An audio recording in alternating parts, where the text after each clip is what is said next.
बिस्मिल्लाहिर्रहमानिर्रहीम। अस्सलाम वालेकुम नाज़रीन, मैं हूं डॉक्टर अली और आप देख रहे हैं मेरा फेसबुक और यूट्यूब चैनल। नाज़रीन, पाकिस्तान ने कहा था कि हमारी फ़िज़ाई हुदूद की तरफ देखने की भी जुर्रत मत करना और आज पाकिस्तान ने साबित कर डाला है। नाज़रीन, भारत का एक बम्बार्डियर त्यारा जो है पाकिस्तानी फ़िज़ाई हुदूद के नज़दीक नाज़रीन उसके तमाम तर चीज़ें जाम कर दी और तबाही से चंद लम्हे कबल ही ये त्यारा जो है वो कहाँ पे इसने लैंड किया और इसके मकासद क्या थी, ये तमाम तर डिटेल्स आपके साथ हम शेयर करेंगे। भारत को एक बहुत बड़ा झटका लग गया है और नाज़रीन ये एक बड़ी गैर मामूली जो है वो कार्रवाई पाकिस्तान एयरफोर्स के साइबर कमांड की जानिब से अंजाम दी गई है। इसकी तमाम तर डिटेल्स आज के इस व्लॉग में आप जान पाएंगे। वीडियो की तफसील में जाने से पहले अगर आपने हमारे इस चैनल को सब्सक्राइब नहीं किया हुआ तो आपसे गुजारिश है काइंडली इसको सब्सक्राइब कर लें और बेल आइकन को जरूर दबा दें ताकि हमारी आने वाली वीडियो सबसे पहले आप तक पहुंच सकें।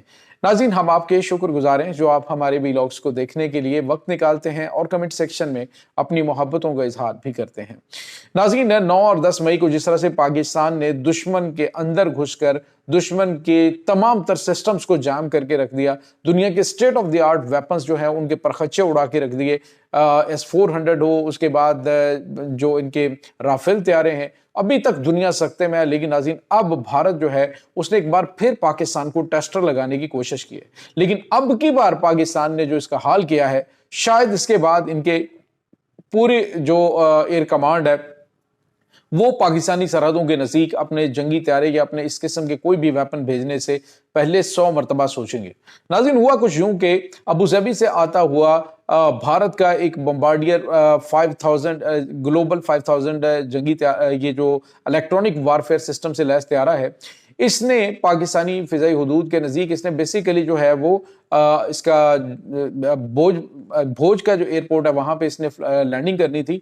लेकिन इसने क्या किया कि इसने अपना ISR सिस्टम जो है उसको ऑन कर दिया पाकिस्तान के खिलाफ। यानी पाकिस्तान की ये ISR सिस्टम नाज़रीन ये बेसिकली इस इंटेलिजेंस के हवाले से, यानी जितनी भी मालूमात है दुश्मन के रेडार सिस्टम के हवाले से या फिर दीगर जो चीज़ें हैं उनकी मॉनिटरिंग के हवाले से वो अपनी वेव्स छोड़ते हैं। तो पाकिस्तान का जो इलेक्ट्रॉनिक वारफेयर सिस्टम है वो एक्टिव हुआ और एक्टिव होकर उसने सबसे पहला काम ये किया कि ये जो ग्लोबल 5000 बम्बार्डियर था जो कि इसको GB 5002 जिसका जो है वो कोड नेम है, इसका नाज़रीन जो इलेक्ट्रॉनिक वारफेयर सिस्टम है वो मुकम्मल तौर पे जैम कर दिया। एक तो उसको डी ट्रैक कर दिया, यानी उसके जो सिग्नल्स आ रहे थे पाकिस्तानी जो असासाजात हैं उनके खिलाफ, उनको उसने जो है वो डी ट्रैक किया। और दूसरी जानिब पाकिस्तान ने इलेक्ट्रॉनिक वारफेयर सिस्टम के तहत इसका ये जो आगे नाज़रीन त्यारा था, ये त्यारा जो है वो खुद भी इलेक्ट्रॉनिक वारफेयर सिस्टम से लैस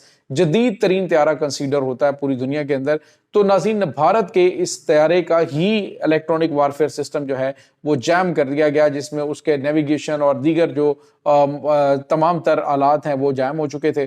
जिसके बाद भोज पर इसने जो है वो लैंड करना था, लेकिन इसने हंगामी लैंडिंग जो है वो अमरीली के एयरबेस के ऊपर की और हादसे से चंद लम्हे पहले जो है ये लैंड करने में कामयाब हुआ। अदरवाइज ये अगर भोज की तरफ जाता तो ये भोज पे लैंडिंग से पहले ही ये फिजा में तबाह हो चुका होता और इसका नेविगेशन सिस्टम और तमाम तर चीज़ें जो हैं वो जो पाकिस्तान है उसने मुकम्मल तौर पे जाम कर दी थी।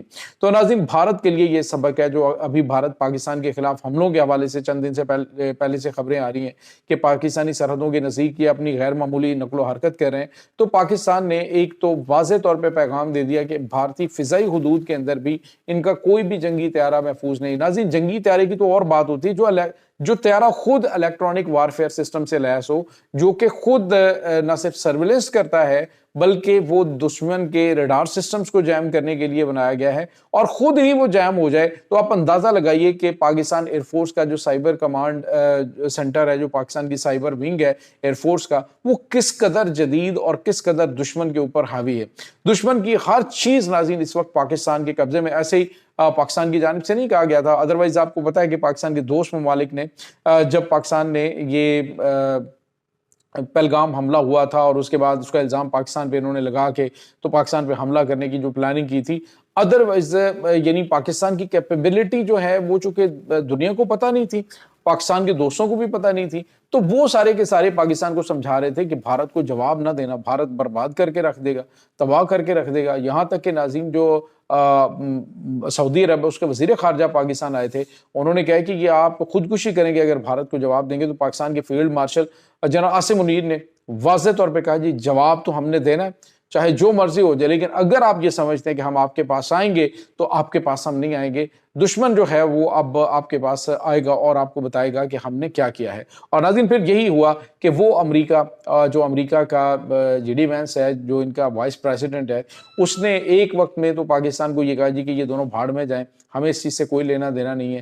لیکن جب پاکستان نے رسپونڈ کیا, پاکستان نے جب اس کا جواب دیا, تو اس کے بعد اس کی چیخیں نکلیں اور جو مارکو روبیو اس نے پاکستان کے وزیر خارجہ کو کال کی اور کال کر کے اس نے جو ہے وہ اسحاق ڈار سے جو ہے وہ ہز ایکسلنسی کہہ کے بلایا تھا. تو یہ ایسے ہی نہیں ناظرین سب کچھ ہوا, بلکہ پاکستان نے اس کے لیے مکمل تیاریاں کی, اپنے آپ کو دور جدید کا جو نظام ہے اس کے ساتھ لیس کیا. ضروری نہیں کہ بھارت کہے جی کہ میں دنیا میں تیسرے نمبر پر جو ہے وہ میری ایئر فورس ہے, تو جنگی طیارے تم جتنے مرضی اسکریپ اکٹھے کر لو. پاکستان جب فلائی کرتا ہے تو پھر پاکستان یہ جو J-10C ہے یا پھر پاکستان کے پاس ایون کے مراج طیارے ہیں پرانے, پاکستان ان کو بھی ایک بڑا اسٹیٹ آف دی آرٹ جنگی طیارہ بنا کے دشمن کے پر خدشے اڑا دیتا ہے. اور ناظرین یہاں پہ آپ کو یہ بتاتے چلیں, اس وقت پاکستان نے جو تیاریاں کر رکھی ہیں, ایک بات یاد رکھیے گا, پاکستان اگر چائنا سے ویپنز لیتا ہے نا, تو ویپنز پاکستان چائنا سے کوئی ایسے فری میں نہیں اٹھا لیتا کہ جی آپ نے فری میں ان سے طیارے اٹھا لیے ہیں. پاکستان کو اچھا خاصا اس کے لیے پیسہ پے کرنا پڑتا ہے. اب J-10C جنگی طیارے جو پاکستان نے چائنا سے لیے تھے, تو پاکستان نے اچھا خاصا اس میں انہوں نے پاکستان کو رگڑا لگایا تھا, اچھے خاصے پیسے انہوں نے پاکستان سے لیے تھے. اور تو اور ناظرین آپ دیکھیے کہ جتنے بھی عرب ممالک ہیں وہ یہ سمجھتے تھے کہ یہ یعنی جو جنگ ہوئی ہے پاکستان کی اس سے پہلے, تو یہ عرب ممالک جس میں قطر ہے اور اس کے بعد ناظرین یہ جو دیگر ممالک ہیں, سعودی عرب ہے, عرب امارات ہے, یہ سارے کے سارے بھارت کا ساتھ دے رہے تھے. اور ناظرین ایک بڑا اہم ترین انکشاف بھی ہوا ہے کہ یہ تقریباً 150 کے قریب جو ان کے ہاروپ ڈرون ہیں, جو اسرائیل کے ڈرونز ہیں, وہ پاکستان کے خلاف استعمال ہوئے تھے. اور اس میں قطر کے راستے تقریباً ان کے 150 کے قریب جو ماہرین ہیں وہ بھارت پہنچے تھے. اور پاکستان نے جب احتجاج کیا تھا قطر سے, تو قطر جو ہے وہ صرف مسکرا کے اس نے جواب دیا تھا. تو ناظرین پھر اس کے بعد آپ نے دیکھا کہ اب یہی جو عرب ممالک ہیں انہوں سے پاکستان کے اندر انویسٹمنٹ کر رہے ہیں, پاکستان کے ساتھ دفاعی معاملات کر رہے ہیں. عرب ممالک پاکستان کے جو آرمی چیف ہیں ان سے ایک دن ملاقات کر رہے ہوتے ہیں, دوسرے دن پرائم منسٹر سے ملاقات کر رہے ہوتے ہیں. تو یہ چیزیں ایسے نہیں ہوئیں. ایسے ہی یہ جو آذربائیجان ہے, پھر اس کے بعد دیگر اسلامی ممالک ہیں, وہ ہمارے قریب نہیں آ رہے. ایسے ہی رومانیہ کی جانب سے پاکستانی ایئر چیف سے نہیں کہا جا رہا کہ ہمارے جو پائلٹس ہیں ان کو ٹریننگ دی جائے. جس کے پیچھے ناظرین ایک پوری لمبی چوڑی کہانی ہے, پوری لمبی چوڑی داستان ہے پاکستان کے پروفیشنلزم کی, پاکستان کے عزم و حوصلے کی, پاکستان کی جو ایئر فورس ہے, پاکستان کی نیوی ہے, پاکستان کی جو آرمی ہے, اس کی شبانہ روز محنت ہے. اور جو ہماری کمانڈ ہے, میں سمجھتا ہوں کہ جو دور جدید کے تقاضے اس کے مطابق انہوں نے اپنی فورسز کو تیار کیا ہے. اسی وجہ سے دشمن ہر محاذ پہ چاروں شانے چت ہوتا ہے. تو یہ بھی ایک بڑا دھچکا بھارت کو لگ چکا ہے. ناظرین اس تمام صورتحال کے بارے میں آپ کا کیا کہنا ہے؟ کمنٹ سیکشن میں اپنے خیالات کا اظہار ضرور کیجیے گا. انشاءاللہ بہت جلد ملتے ہیں ایک نئی ویڈیو میں. تب تک کے لیے اپنا بہت سارا خیال رکھیے گا. اللہ وارث.